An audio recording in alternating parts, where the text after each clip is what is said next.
Hello guys, welcome back to my channel Rewind That. It's your girl Miss K. If this is your first time joining me, welcome, and make sure to hit that subscribe button so you can enjoy more videos like this one. Anyway, tonight we're going to be going over episode number 3 of The Oval. So we're going to get right into this episode. I really liked it. I thought it was pretty good. We picked up right where we left off, and where Lillie shoots Bobby, and Don, in the opening scene, he takes the gun from her. Okay, so Bobby's on the floor and he's begging for them to call an ambulance. And the only thing that I could think of was, you pretty much should have thought about that before you wanted to act like you was all crazy going up in somebody else's house. Okay, thank you. Kind of got what you deserved, didn't you, pal? Anyway, so the security comes in and they take Bobby away. Lillie comes back in because she had left while they were taking him away. And she comes back in and she wanted to know if Bobby said anything to Don while she was gone. And Don says no. So Lillie wants to know what's going to happen to him and, should they try to call the police or whatever. And Don is like, no, this is a matter of national security now, so it's obviously it's going to be handled a whole different kind of way. And she wants to know, like, what's going to happen to him. So Don is saying, we're about to know his every move, everything about this guy, his every move from the moment he was born to the moment he entered this house.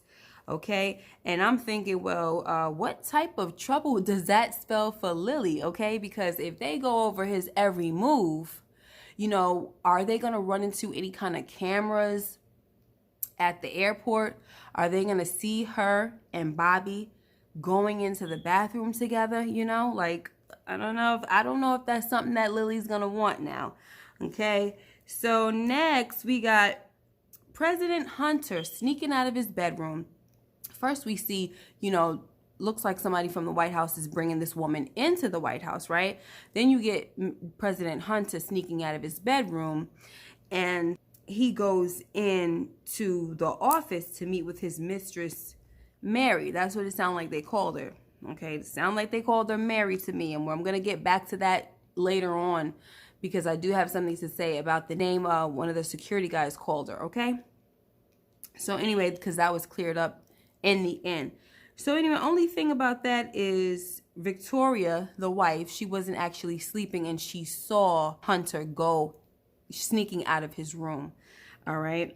So next we have Barry out looking for his daughter, and he runs into his cousin who's like with the gang of guys, and he's asking his cousin, if he's seen the Rockadoochies. That's the cult that his baby mother is in.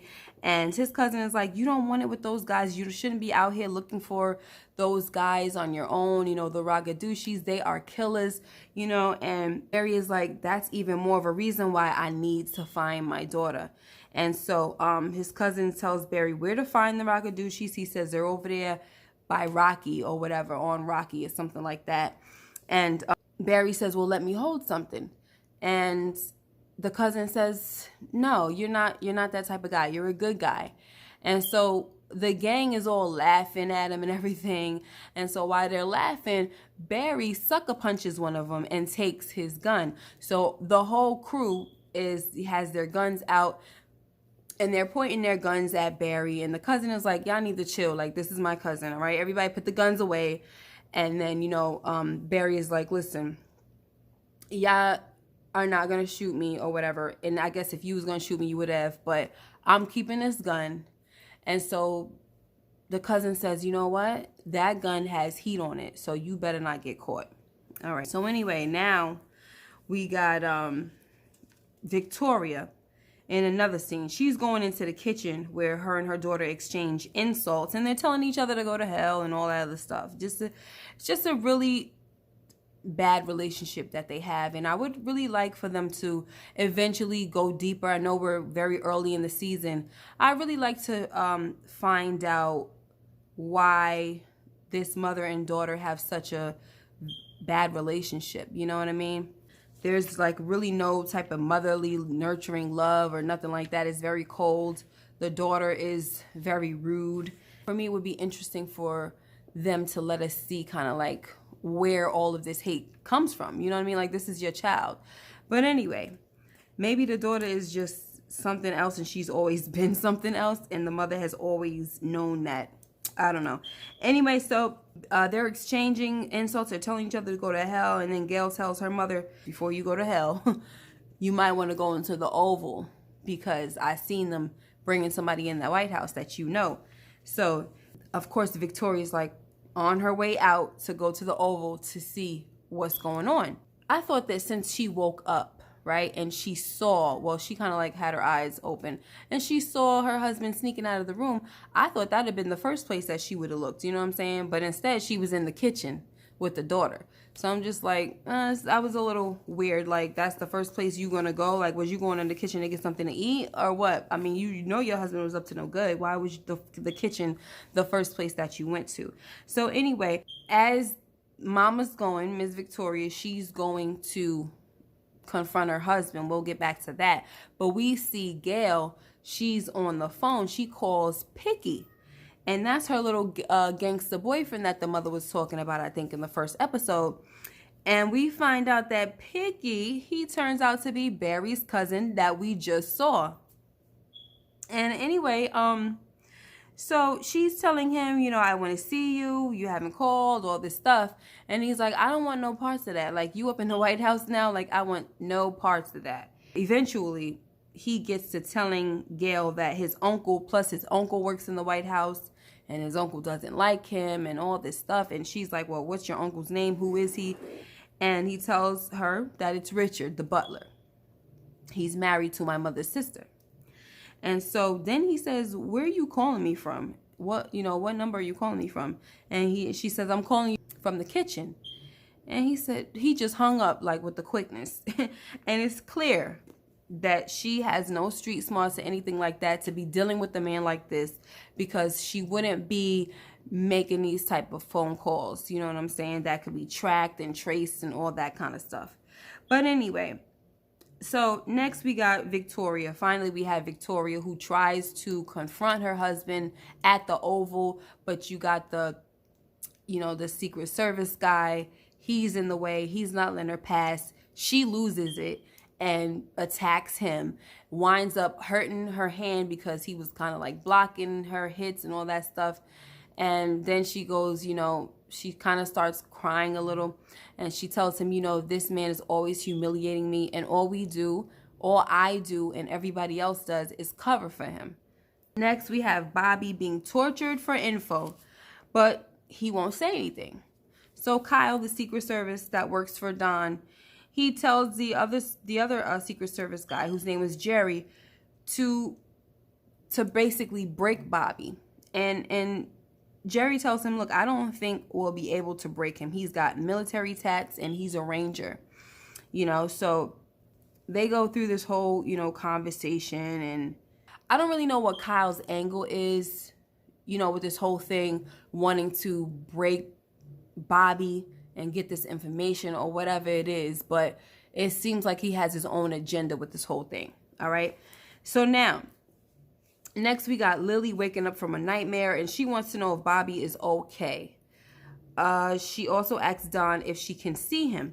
So Don wants to know, why would you want to see him? Then she says to him, how much will they know about him? How much will they find out about him? And then Don is reminding her, they're going to find out his every move. Lillie comes up with some crap about, she's asking all these questions because she wants to know about Bobby's family and if he has family and, all this stuff. So Don is buying into the crap, and he tells her, that she has such a compassionate soul and she's going to be a great mother. And then she says, well, you know what? That will take having sex. So bingo, guys, here goes something, okay? We see that Lillie and Don are not having sex. We don't know how long they haven't had sex, but clearly they're not having any. And the sex that she obviously had with Bobby was probably the first sex that she's had in a long time. And if she becomes pregnant, she's not going to have any question of who the father is because her own husband has not been touching her.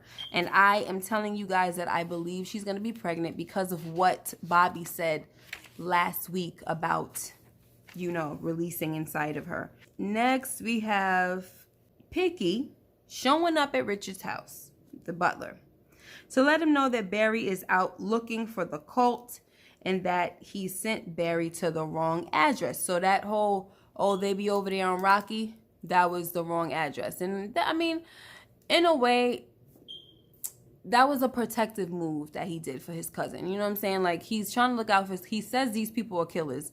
Number two, you know, his cousin has a gun that has heat on it.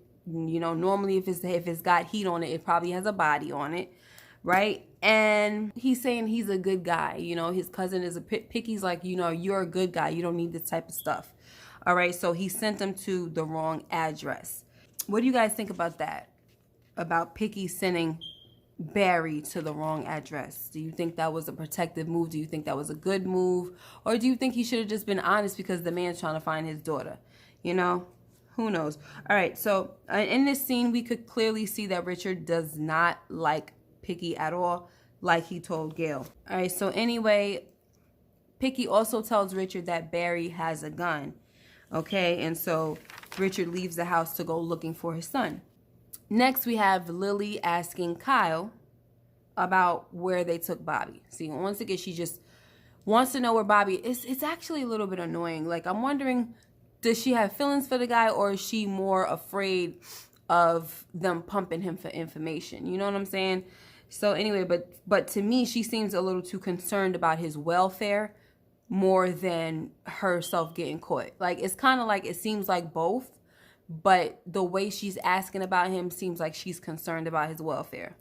Anyway, so yeah, she's talking to Kyle and she wants to know where they took Bobby. Now, keep in mind that this is the guy, the same person, Kyle, that works for Don, who's always seemed to want to be around Don or go around his house. And Don is always telling him he's not needed. Like, no, I don't want you here. I don't need you, whatever, you know.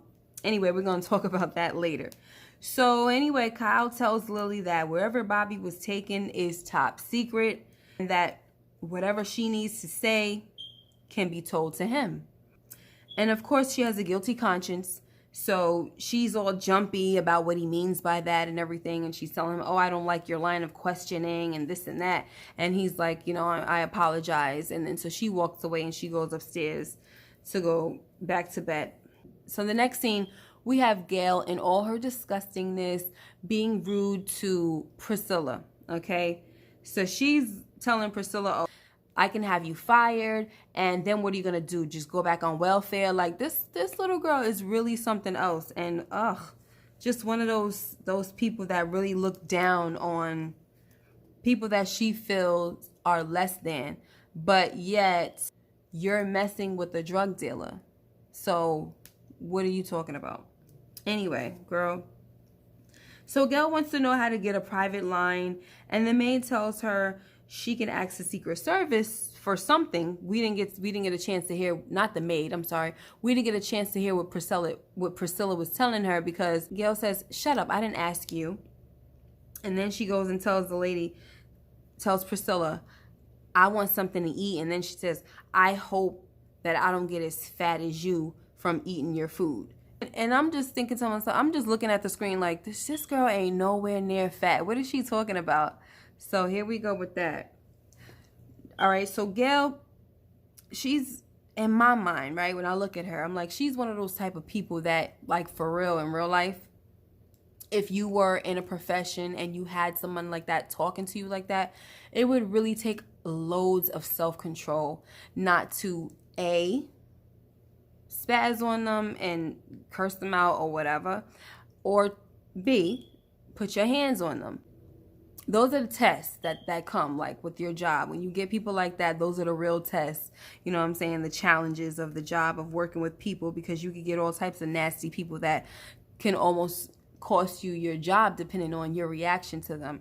So, you know, Priscilla, she acted pretty well. And the crazy thing is she's not the cook or anything or the maid. I don't really know what Priscilla is yet. But anyway, she's not the cook or the maid.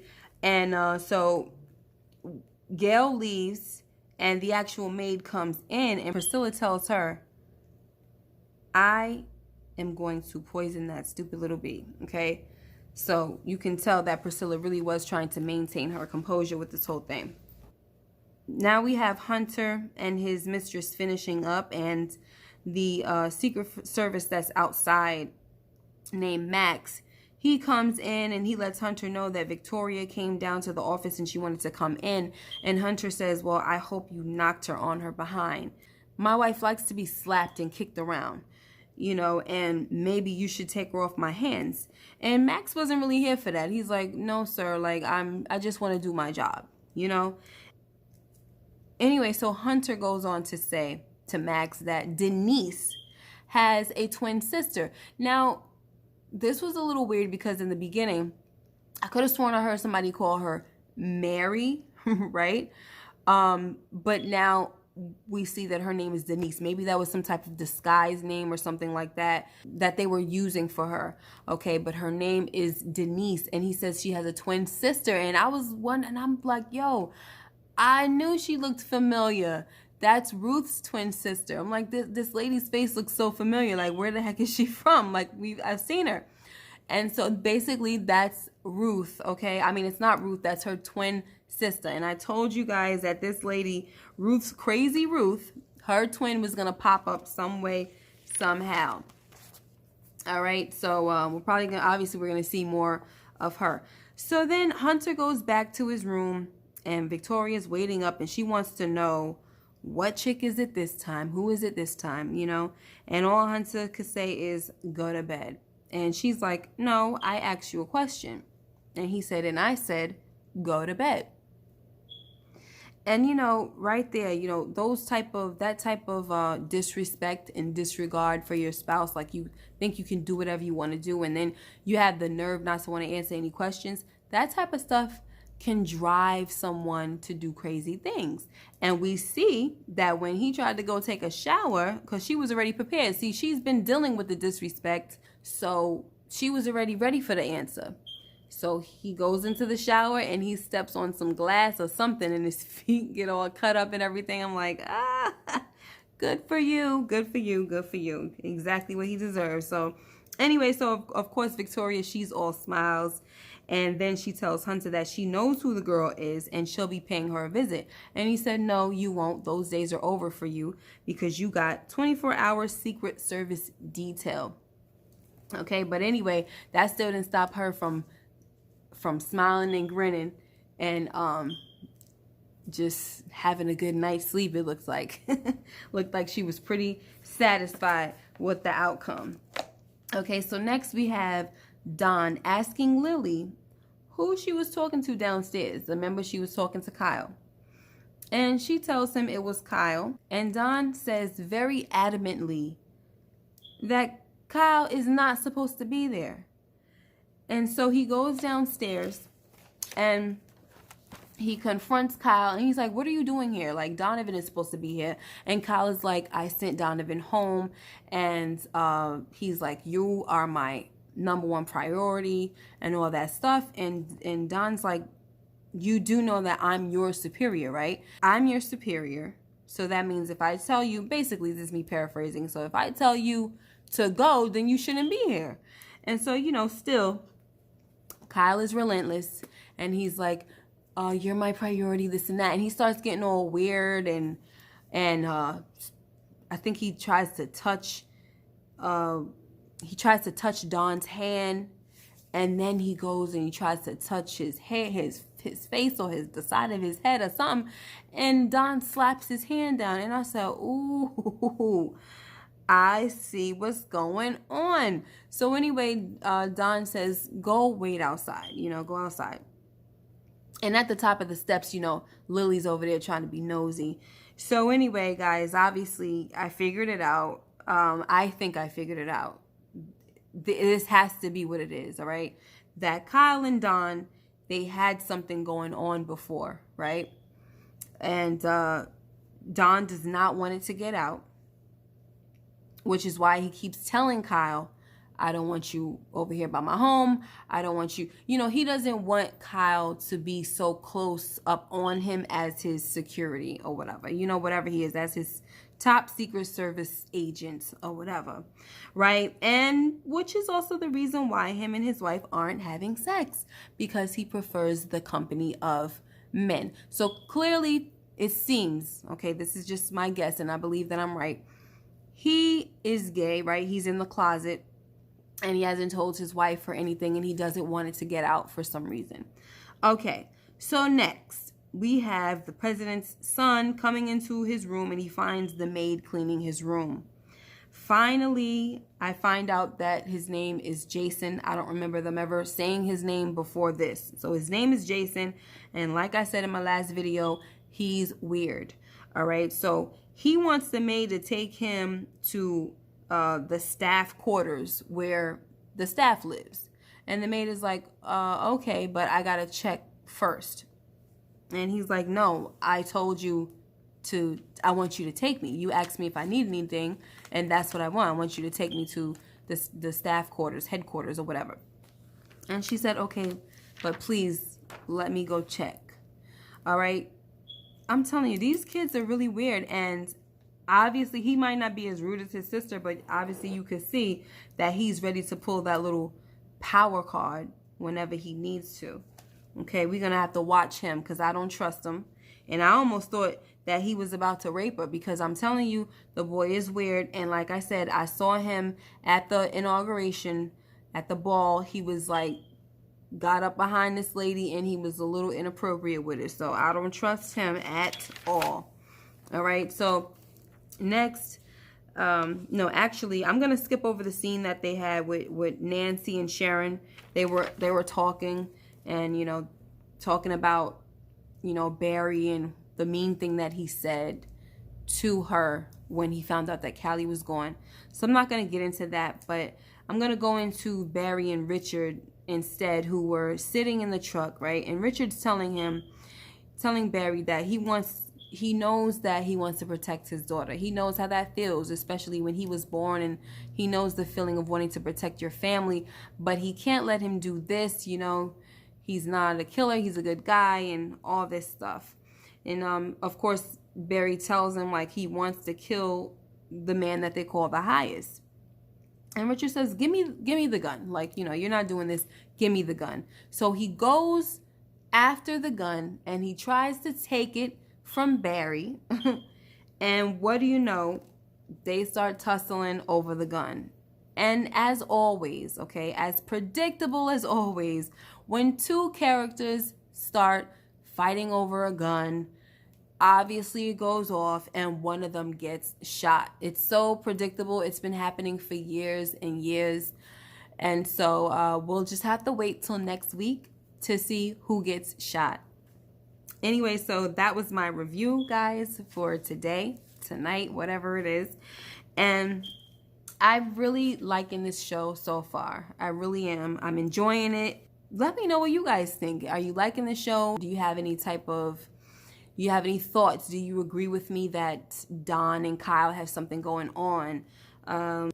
Who do you like so far? Who are your favorite characters already? I know we're just into the 3rd episode, but let me know who are your favorite characters. You know, talk to me down in the comments. Okay, so anyway, be sure to hit that like button as well and subscribe if you haven't subscribed already. And I will see you guys in the next video. Take care of yourselves and be blessed. Bye-bye.